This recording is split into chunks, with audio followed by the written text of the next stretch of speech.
এক একটা দিনের শুরু এক একটা অদ্ভুতভাবে আসে। আজকে যেমন 24শে অগাস্ট 2026, 1 বছর অতিক্রান্ত। আজ মায়ের মৃত্যুদিন। ঠিক আজ থেকে 1 বছর আগেই আমার রক্তের সম্পর্কের শেষ সুতোটা ছিঁড়ে গেছিল। যাই হোক, আমি তনুশ্রী, আমি তোমাদেরকে আজকে দেখাচ্ছি আমার সকাল থেকে রাত অবধি টুকরো টুকরো ঘটনাগুলোকে একটা তারের মধ্যে গাঁথার চেষ্টা করলাম। অনেকেই আমাকে বলেছো যে দিদি তুমি সারাটা দিন কিভাবে কাটাও, যদি একটু দেখাতে। যদিও পুরোটা দেখানোর সাধ্য আমার নেই, কারণ তার মাঝের পোর্শনটা কিছুটা থাকে আমার প্রফেশনে ব্যস্ততা, তাই সেখানে তো আমি পার্টটা বাদ দিতেই হয়। তাই তার মধ্যে টুকরো টুকরো করে যতটুকু পেরেছি তোমাদেরকে দেখাতে চেষ্টা করলাম। এক ব্যস্ততাময় সকালের শুরু আমার।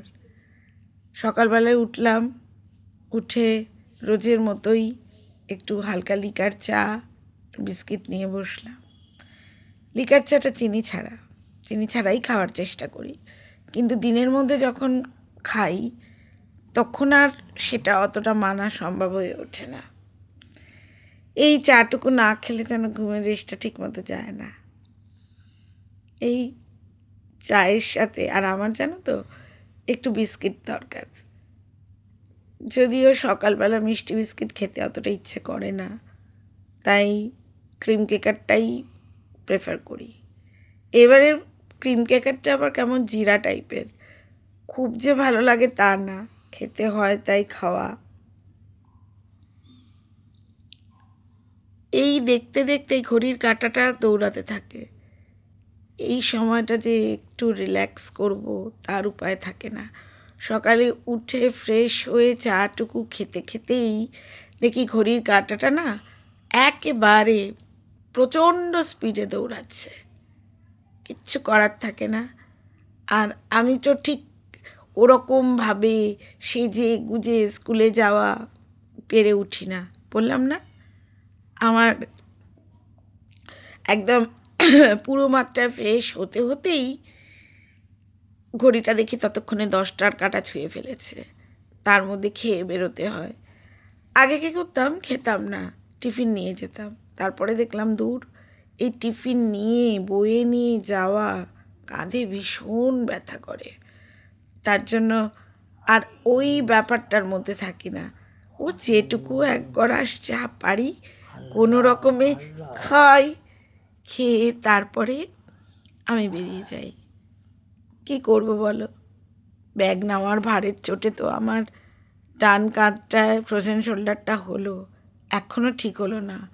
কত ফিজিওথেরাপি করলাম, কত কিছু করলাম, আলটিমেটলি সেই সেই আগের পজিশনে আর ফিরে এলো না। তাই এখন চেষ্টা করি একদম হালকা ফুলকা ব্যাগ নিতে, যাতে আমার ওয়েটটা একদম না লাগে। এই সময়টা ইচ্ছা করে জানো তো একটু প্রকৃতির সাথে তাকিয়ে থাকতে, কিন্তু সেই উপায়টা থাকে না। তারপর আর কি করব, এই করতে করতেই শুরু। তাও দেখো আমার চাটাও প্রায় ঠান্ডা হতে চললো। বিস্কিট খেয়ে সব শেষও করে ফেললাম।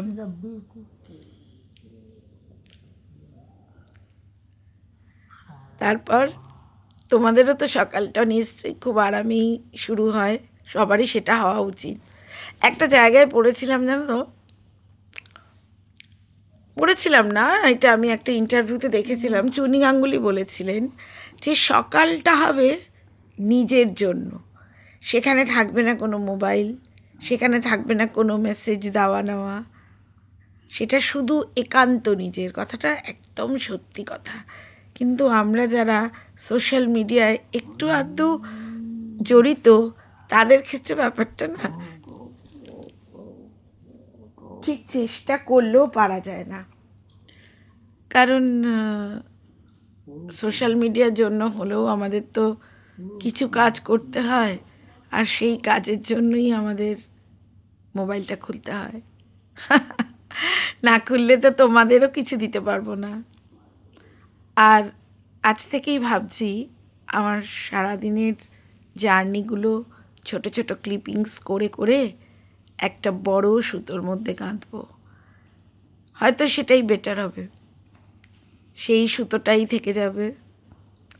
আর এটা দিয়েই মনে হয় আরেকটা পথ চলার সূচনা হবে। দেখেছ কতটা রিল্যাক্স করি এই সময়টা আমি।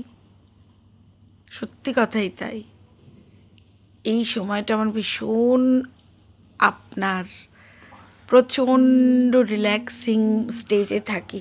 কিছুতেই আমি পারি না এই সময়টাতে কোনো হেক্টিক কিছু নিতে। হ্যাঁ, কখনো কখনো এটাও তো হয়, রাত জাগতে হয়, খাতা দেখতে হয়, তখন কিছু করার থাকে না। কি করব বলো, পরিস্থিতিতে সবই করতে হয়। আবারও আজকে খাতা নিয়ে এসেছি, সেগুলোও দেখতে হবে। এখনো যেন আমার মধ্যে একটা না, এখনো আমার মধ্যে একটা যেন কেমন ঘুম ঘুম ভাব কাজ করছে। সেই ঘুম ঘুম ভাবটা কাটাতে পারছি না। দেখো, চোখ এখনো ঢলে যাচ্ছি, যেন কত ঘুম। তোমাদেরও হয় এরকম সকালবেলাটা? আমার মনে হয় অনেকেরই হয়। আমার কি বেশি হয়? আমার কি মনে হচ্ছে একটু বেশি হচ্ছে, জানি না। এটা এক একটা দিনের উপর। স্কুলে তো এখন, তারপরে তো স্কুলে চলে এলাম। এবার দেখো স্টাফ রুমে এখন আমাদের 4 পিরিয়ড করে হচ্ছে, একটু কফি নিয়ে বসেছি। কফিটাই খাই, কারণ চা করার অনেক ঝামেলা, চায়ের পাতা পরিষ্কার করা, তারপর ছাঁকা ছাঁকি, কত কাজ। আর কফিতে তো সেটা কিছু না। আর নর্মালি আমি চিনি ছাড়া শুধু লিকার খাই, কাজেই তা প্রবলেম হয় না। আর এখন তো টিফিন আনি না, যখনই খিদেটা পায় একটু কফি খেয়ে নিই, ব্যাস। আমি দেখেছি চা বা কফিতে না খিদেটা অনেকটা মেরে দেয়।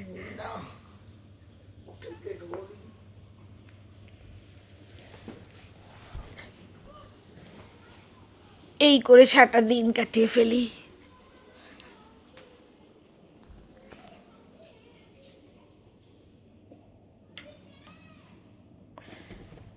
স্কুল থেকে বেরিয়ে এবার চলেছি বাসে। বাসে কোথায় যাচ্ছি? আমি বাসে করে যাচ্ছি, বাইপাসের বাস ধরেছি, সিংহবাড়ি যাচ্ছি। সিংহবাড়িতে কেন যাচ্ছি সেটা না হয় আরেকদিন বলবো। আজকে বাসটা প্রচণ্ড ভিড় ছিল। নর্মালি এই জাতীয় বাসগুলো আমি যখন শ্যামবাজার থেকে ধরি বেশ ফাঁকাই থাকে। আজকে একদম শুরু থেকেই প্রচুর ভিড় ছিল। তাও লাকিলি বসার জায়গাটা তো পেয়ে গেছি।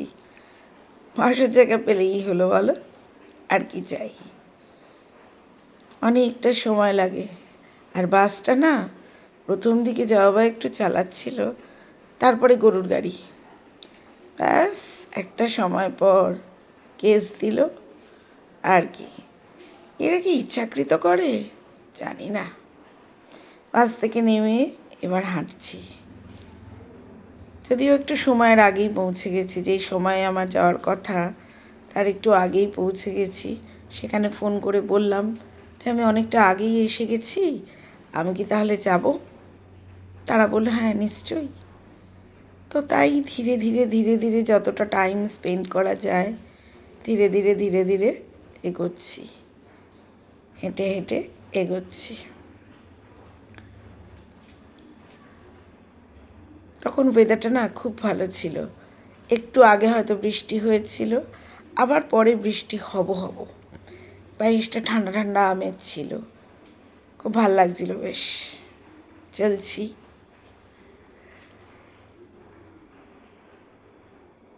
ওয়েদার ভালো থাকলে হাঁটাটা কোনো ব্যাপারই না, কিন্তু মাঝে মাঝে মাঝে কয়েকটা দিন এত গরম দিয়েছে, মানে কি বলবো। ইনকেস আজকে সকালবেলাও ঘেমে দরদর করে প্রায় স্নান করে স্কুলে পৌঁছেছিলাম। আর গিয়ে যেহেতু হাঁপাচ্ছি, এত কষ্ট হচ্ছিল কি বলবো তোমাদের। দেখেছো আমার ব্যাগটা এখন কত হালকা ফুলকা, একটা স্লিং ব্যাগ নিই। এইবার সেখান থেকে বেরিয়েছি, প্রশান্ত এসেছে আমাকে বাইকে করে নিয়ে যাওয়ার জন্য। কোথায় যাব? একটু আমাদের দোকানে যাব, কারণ ওই রাস্তাটা দিয়ে ক্রস করেই যেতে হবে। এবার বাইকে বসেছি, ভেতর দিয়ে যাচ্ছি বলে আর হেলমেট পরিনি। এই বাইকে করে আমার যাওয়াটা না ভীষণ ভালো লাগে, এত সুন্দর হাওয়া দিতে থাকে কি বলবো। হাওয়া খেতে খেতে চললাম। বৃষ্টিটা না পড়লেই ভালো, বৃষ্টি পড়ে গেলে সব হাওয়া বেরিয়ে যায়। এবার চলছি দোকানের পথে। এখন বাজে প্রায় 6:45, 6:45 কি 7টা, সন্ধেবেলা। দেখেছো তো সকাল থেকে কতটা। দোকানে এসে আজকে ফিশ ফিঙ্গার অর্ডার করলাম। যদিও বলেছিলাম ফিশ ফ্রাইয়ের জন্য, ওরা বললো ফিশ ফিঙ্গারটাই খাও এখন। ইটস ওকে, কোনো ব্যাপার না। খিদের পেট, প্রচণ্ড খিদে পেয়েছে, স্বাভাবিক সকালবেলা এক মুঠ কোনো রকম খেয়ে যাই, খিদেটা তো পাবেই। ফিশ ফিঙ্গারে দিলাম একটা কামড়, আহা অমৃত। আর গরম গরম কি ক্রাঞ্চি ভেটকি মাছের ফিশ ফিঙ্গার, অসাধারণ। আমাকে মেয়োনিজটা দিতে ভুলে গেছিলো, আবার মেয়োনিজটা নিলাম। এমনিতে তো কাসুন্দরটা দেওয়াই ছিল। এইটা একটা দারুণ, তার সাথে পাশের দোকান থেকে চা আনা হলো। উফ, স্বর্গসুখ। খেয়ে কি শান্তি, কি শান্তি। তোমাদের কার কার ভাল লাগে গো ফিশ ফিঙ্গার, স্পেশালি ভেটকি মাছের? তোমরা বলতে পারো ভেটকি মাছেরই তো হয়, অন্য কোনো মাছের হয় নাকি? হ্যাঁ গো, সব জায়গায় পিওর ভেটকিতে করে না, পাঙ্গাসেও করে। সেই কারণেই বললাম আমার দারুণ লাগে। অবভিয়াসলি পিওর ভেটকিটা, সেটা পাওয়াটা দুষ্কর হয়ে যায়।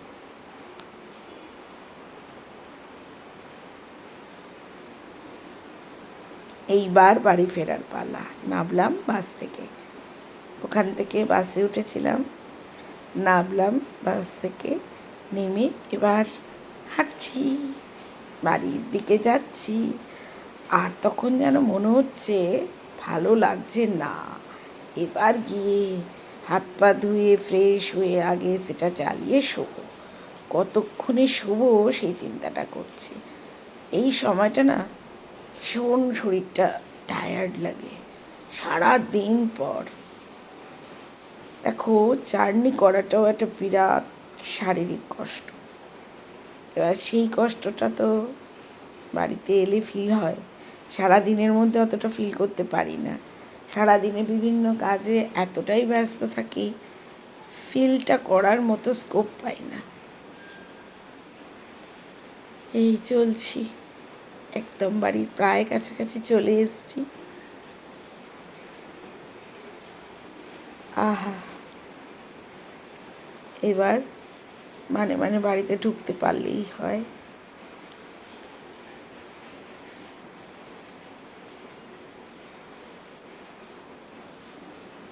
ওই টায়ার্ড হয়ে যখন গাটা বিছানায় এলিয়ে দিই না, সত্যি একটা অদ্ভুত আরাম লাগে।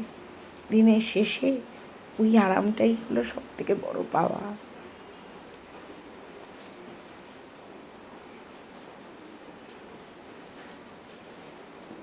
তাও তো আজকে একটু গরমটার তুলনায় কম আছে। এক একদিন যা গরম পড়ছিল, বাবা গো বাবা, সেই সময় আর সহ্য হচ্ছিল না। তাও তো এটা আজকে বলবো তুলনামূলক বেটার। গত 3-4 দিন আগেও ফিরছি যখন, মানে গায়ের মধ্যে জামা যেন ঘামে ভিজে চুপচুপে হয়ে যাচ্ছে, সেই কন্ডিশন নেই। মাঝে মাঝে হয়, আবার মাঝে মাঝে হয় না। এই হাঁটছি, হাঁটতে হাঁটতে তোমাদের সাথে একটু কথা বলার চেষ্টা করছি।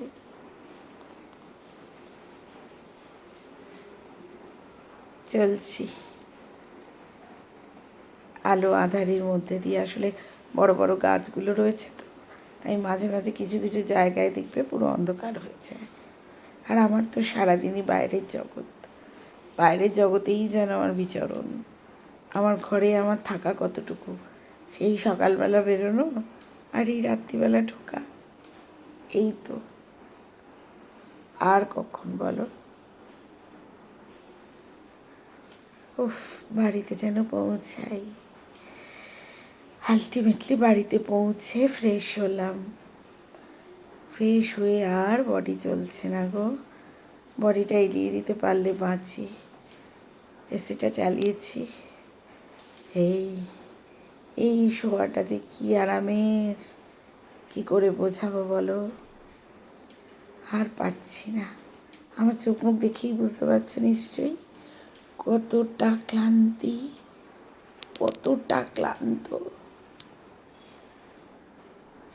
আর পারছি না, এক্সট্রিম টায়ার্ড। খিদে এখন নেই, খিদের টাইমেই তো ওগুলো খেয়েছি। না খেলে না এইটুকুও হেঁটে হয়তো আসতে পারতাম না।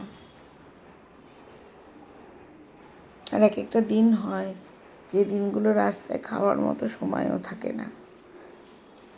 আজও সেরকমই দিন ছিল, রাস্তায় খাওয়ার মতো সময় ছিল না, কারণ তার অনেক আগেই আমি বেরিয়ে গেছি।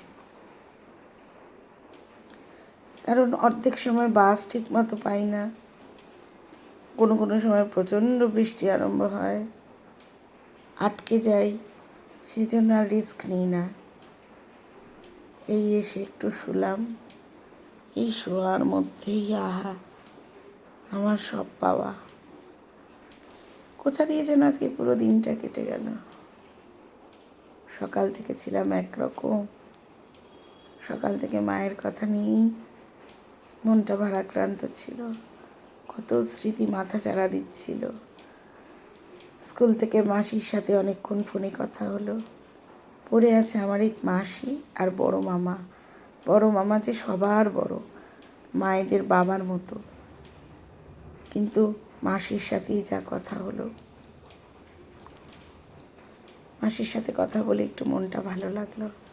কতদিন পর যেন নিজের কোনো রক্তের সম্পর্কের গলাটা ফিরে পেলাম। হ্যাঁ, আমার মেয়েও আমার রক্তের সম্পর্কের, কিন্তু আমি আমার মাতৃস্থানীয় মায়ের তরফের কারোর কথা বলছি। এই যা, এবার এলাম ডিনার টেবিলে। আমাদের বাড়িতে একটা নিয়ম আছে, তোমাকে খেতেই হবে। আর যদি তুমি না খাও, তোমাকে আগে থেকে বলে দিতে হবে। এমনও তো হতে পারে কোনো দিন কোনো মানুষের খাবো বলে ঠিক করা, কিন্তু আলটিমেটলি তার শরীর ভালো লাগছে না, বা সে আজকে খেতে পারছে না, বা খেতে ভালো লাগছে না। না, এখানে সেটা বলা যাবে না, কারণ আমাদের বাড়ি টোটালি রেগুলেটেড বাই একজন মহিলা, কাজের লোক। সেই বলতে গেলে আমাদের অল ইন অল। আর আমার শাশুড়ি পুরো ক্যাপচার্ড বাই হার। সে যা বলবে সেই অনুযায়ী, সংসার ভেঙে যাক গুড়িয়ে যাক তাতে কিচ্ছু এসে যায় না। তা সে থাকলেই বাড়ি থাকবে, সে না থাকলেই বাড়ি থাকবে না, মানে এমন একটা পরিবার। কাজেই তুমি মরো বাঁচো, তোমাকে গিলতেই হবে। আমি গেলাই বললাম, কারণ আমার খাওয়ার এতটুকু ইচ্ছে ছিল না, তাই একটু আগে গেলাম যাতে এগুলো জেগে থাকতে থাকতেই আমি খেয়ে নিই। যেগুলো খাবো না সেগুলো ওরা বুঝুক কী করবে না করবে। প্রত্যেক দিন তো মানুষের ইচ্ছে মানসিকতা একরকম থাকে না, না, সেই বোঝার মতো ক্ষমতাটাও নেই। আজকে খাবারের মধ্যে ছিল ডাল সেদ্ধ, তারপর মাছের ঝোল আর ওল কচুর তরকারি। আমি শুধু ডাল সেদ্ধ, কাঁচা লঙ্কা, ওল কচুর তরকারিটা খেলাম। মাছ আমি খাইনি, আমার খেতে ইচ্ছাই করছিল না। একটা জিনিস আমার হয়, ঝোল দেখলে না মাছ খেতে ইচ্ছে করে না। যদি ঝোল পছন্দ না হয় আমি খাবো না। আজকেও অনেকটা ওরকমই দেখেছি, কাদা কাদা টাইপের ঝোল, একদম না পছন্দ, যথারীতি খাইনি, দ্যাটস অল। আর সত্যি বলতে আমি এত মাছের ভক্তও নই। আমার হালকা ফুলকা কিছু হলেই চলে। আমার কিছু না হোক, শুধু আলু সেদ্ধ ভাত দাও, আমি তাই অমৃত খেতে পারবো। কিন্তু খাওয়াটা টেস্টি হলেই হলো, আর কিছু না। আমাকে রোজ মাছ মাংস খেতে হবে এমন কোনো কথা নেই। আর আগে তো আমার ফ্ল্যাটে নিজের পছন্দ মতো করতাম, তবে ভীষণ হেক্টিক হয়ে যেত। সারাদিন পরে এসে না আমার আর ভাল লাগতো না, যার ফলে আমার বাড়িতে, আমার ফ্ল্যাটে আমার কোনো এক্সট্রা কারিকুলার অ্যাক্টিভিটিস বা আমার কোনো শিল্পচর্চা করতে পারিনি। যখন কাজের লোক রাখা হলো, কাজের লোকের সময় মা অসুস্থ, তখন সেই মানসিকতা ছিল না। আর যখন কাজের লোক ছিল না, তখন মা সুস্থ, বাট কাজ করতে করতে এতটাই সময় আমার কেটে যেত যে সেই ইচ্ছেটা ছিল না। তাই 2 2 4 আর হলো না। এখানে এখন ইচ্ছেটা, কোনো ইচ্ছেই আমি পূর্ণ করি না, কারণ খাওয়ার ইচ্ছে। এখানে আমি কাউকে কোনো অর্ডার করি না, কারণ পূর্ব ইতিহাস আমাকে বলে দিয়েছে একদম না, যা দেবে তাই খাও, পছন্দ হলে খাও, না পছন্দ হলে খেও না। এটা বেশ ভালো না বলো? এখন এই রুলসেই আমি আছি। হঠাৎ করে ফোনটা না টেবিলের উপর পড়ে গেছিলো, তার জন্য একটু উল্টো পাল্টা এসছে। ইটস ওকে, কোনো ব্যাপার না, হতেই পারে। যাই হোক, এই আমার খাওয়ার পর্ব প্রায় শেষ হতে চলল। ডিনার শেষ করব, শেষ করে উপরে আসবো, উপরে গিয়ে শুয়ে পড়বো। তোমরা আজকে কী করলে জানিও। আর আমার আজকের সারা দিনের ব্লগটা কেমন লাগলো জানিও। আমি পুরো দিনের ব্লগ একসাথে এতটা মনে হয় এই ফার্স্টে দিচ্ছি। তাই তোমরা আমাকে বলো কেমন লাগলো। তোমাদের ভালো লাগার উপর সবটা ডিপেন্ড করবে। এইটুকু অমৃত খেলাম, বললাম না, অল্প খেলেও তৃপ্তি করে খাওয়াটাই হলো আসল সুখ। আমি ওই নিরামিষ ওইটুকু দিয়েই দারুণ ভালো খেলাম, লাগবে না আমার মাছ মাংস।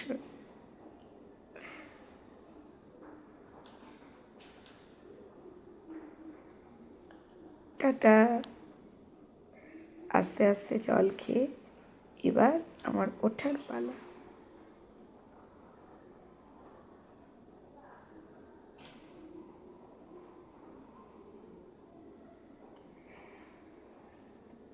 তোমাদের কেমন কাটলো আজকের দিনটা কমেন্ট বক্সে জানিও। আমার দিনটা তো এভাবেই হলো। টাটা।